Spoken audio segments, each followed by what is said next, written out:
Eh bien, vous êtes tous les deux allés à Minab. La guerre a commencé le 28 février par des bombardements, incluant certaines armes expérimentales ou récemment testées, produites par Lockheed Martin, des missiles de croisière à longue portée sur Minab, qui était censé être un site militaire du CGRI, et 170 écolières, ainsi que leurs enseignantes et le personnel de l'école, ont été massacrés lors de la frappe initiale. À Lamar, une équipe de volley-ball composée de jeunes filles a été massacrée dans ces frappes lâches menées par les États-Unis. Vous avez tous deux pu visiter ce site à Minab. Jetons un coup d'œil rapide. Nous allons diffuser quelques images et vous pourrez chacun commenter et nous dire ce que vous y avez vu et quelles ont été vos impressions. Avez-vous appris quelque chose de nouveau sur cette expérience de bombardement? Je vais commencer avec toi, Ahmed, même si ce sont les images de Dimitri.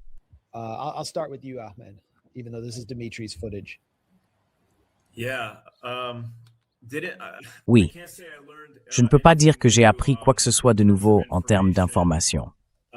Mais quand j'étais là-bas, j'ai réalisé que, comme je l'ai mentionné plus tôt, plus de 20 000 bombes ont été larguées sur l'Iran. Il y a eu tellement de bombardements que les gens en viennent à oublier que Minab a même eu lieu.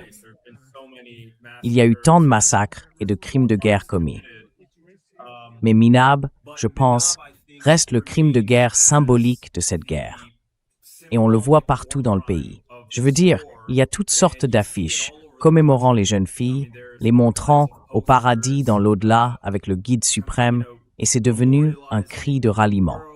Et pendant que nous étions là-bas, nous avons interviewé quelques hommes qui étaient réellement présents ce jour-là, et ils nous ont raconté ce qu'ils avaient vu.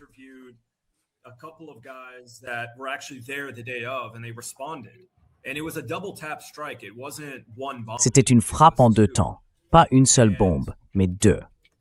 Les gars qui sont venus pour intervenir quand ils nous parlaient n'ont même pas pu terminer l'entretien.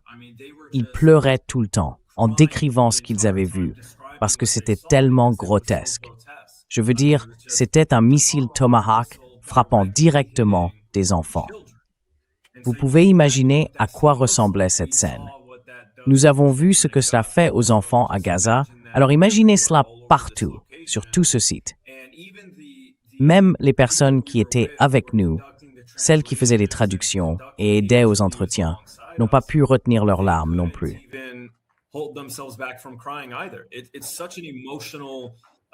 C'est une histoire et une expérience tellement émouvante pour tout le monde en Iran en ce moment. Et en fait, pendant que nous étions là-bas, il y avait une femme et sa fille qui ne venaient pas de Minab. Elles avaient traversé le pays, je crois qu'elles venaient de Mashhad, de l'autre côté. Elles étaient venues pour dire une prière et rendre hommage aux habitants de Minab, à ce lieu. C'est une histoire tellement tragique et c'est un crime de guerre qui, à mon avis, symbolise à quel point cette guerre est injuste, n'est-ce pas? 2 négociations interrompues par des criminels prétendant vouloir la paix, et cela se manifeste par une frappe d'ouverture qui est l'un des pires crimes de guerre qu'on puisse imaginer.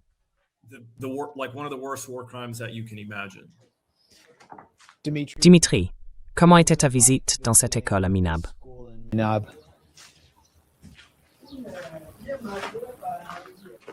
You're muted right now. Sorry. Tu es en sourdine en ce moment. Désolé. J'étais à côté de cet homme quand il s'est effondré. Ses 2 jeunes fils se tenaient à côté de lui, et ils ont vu leur père fondre en larmes pendant qu'il racontait avoir trouvé des enfants démembrés. C'était déchirant à voir. Mais d'un point de vue juridique et intellectuel, j'ai trouvé cela assez instructif, car j'étais sous l'impression que l'école se trouvait près d'une base militaire.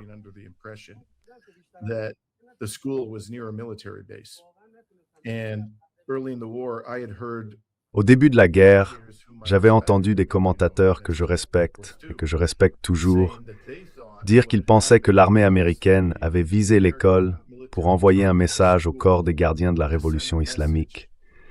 Parce que ces enfants étaient pour la plupart les fils et les filles d'hommes servant dans les gardiens de la révolution. Mais je ne pense pas que ce soit vrai, d'après ce que j'ai vu. Nous n'avons trouvé aucune installation militaire à proximité de l'école. Nous avons parcouru toute la zone.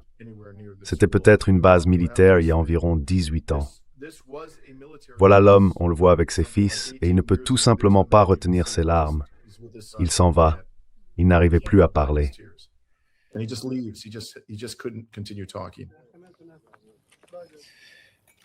On nous avait dit qu'il s'agissait d'un site militaire. Il était niché parmi des bases militaires. Donc, non. Il n'y a aucune preuve de cela. Aucune que j'ai vue. Absolument aucune. C'était une base militaire il y a 18 ans. Il est évident, rien qu'en regardant l'extérieur du complexe, qu'il s'agissait autrefois d'une base militaire, car il y a un mur de 3 à 4 mètres de haut, surmonté de fils barbelés rouillés. Mais une fois à l'intérieur, on découvre que l'ancien camp militaire a été divisé en 2 sections, séparées par un mur en béton. D'un côté de ce mur se trouve ce qui est absolument, indubitablement une cour d'école. Il n'y a aucun doute là-dessus. La question pour moi, et c'est ce qui m'a le plus éclairé, était donc, qu'y a-t-il de l'autre côté de ce mur? Dans la seconde moitié de l'ancien complexe militaire, il y avait un trou dans le mur, créé par des destructions des 2 côtés. Ils ont, je suppose, fait ce trou pour évacuer les gravats de l'autre côté.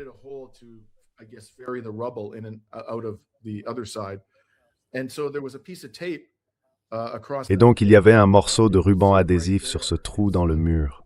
On peut le voir juste là, au loin. Alors nous leur avons dit, écoutez, nous devons aller dans cette autre partie de l'ancien camp militaire pour voir ce qu'il y a, car sinon nous ne pouvons pas garantir qu'il n'y a aucune trace d'une présence militaire. Ils nous ont simplement donné carte blanche, Max, du genre, d'accord, allez-y, faites ce que vous voulez. Personne ne nous imposait de restrictions. Nous avons trouvé environ 3 bâtiments de l'autre côté. Ils avaient été frappés, 2 avaient été complètement détruits, mais certains murs tenaient encore debout. Nous étions autorisés à circuler librement à l'intérieur. L'un d'eux, nous a-t-on dit, avait été essentiellement transformé en entrepôt pour des produits pharmaceutiques.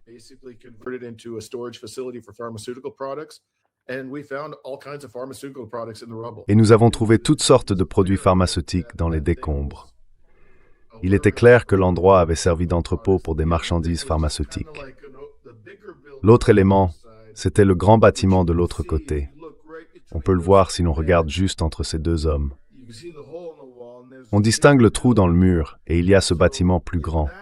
Cela semblait être un espace annexe, avec une salle de prière et une autre pièce remplie de sièges. On aurait dit qu'il l'utilisait comme salle de classe quand c'était nécessaire. Il n'y avait absolument aucune preuve que cela ait eu une quelconque fonction militaire.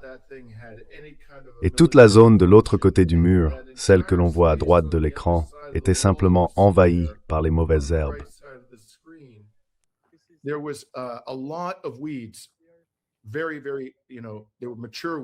Très, vous savez, c'étaient des mauvaises herbes bien mûres. Il était évident qu'elles poussaient là depuis longtemps, et rien n'indiquait que des véhicules s'y étaient garés. Les mauvaises herbes couvraient la grande majorité de l'espace de l'autre côté de ce mur. Donc, après avoir vu cela, il était parfaitement clair qu'il n'y avait aucune installation militaire à l'intérieur de l'ancien complexe militaire. C'était manifestement une cour d'école. On ne pouvait absolument pas en tirer une autre conclusion si l'on disposait des capacités de surveillance de l'armée américaine.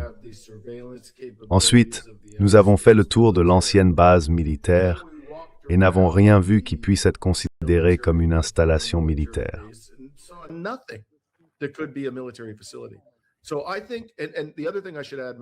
Donc je pense, et l'autre chose que je devrais ajouter, Max, c'est que nous sommes allés au cimetière où la plupart des victimes ont été enterrées et nous avons parlé à 2 pères qui ont perdu leurs enfants dans le bombardement. Ils étaient furieux, indignés à la moindre suggestion selon laquelle ils auraient eu un lien avec l'armée iranienne. Ils ont affirmé n'avoir absolument rien à voir avec l'armée. Toute insinuation selon laquelle ces enfants étaient ceux de soldats est un mensonge éhonté. Nous étions simplement des gens ordinaires, des gens simples, vivant dans ce village, et ils nous ont délibérément pris pour cible. Nous n'avons aucun doute dans nos esprits qu'ils ont tué nos enfants intentionnellement. Voilà ce que nous avons entendu.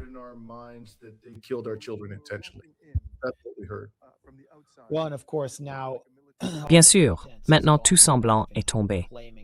Ils ne prétendent même plus viser des cibles militaires. Trump a déclaré qu'aujourd'hui serait la journée des ponts et de l'énergie, attaquant les sources vitales de l'Iran.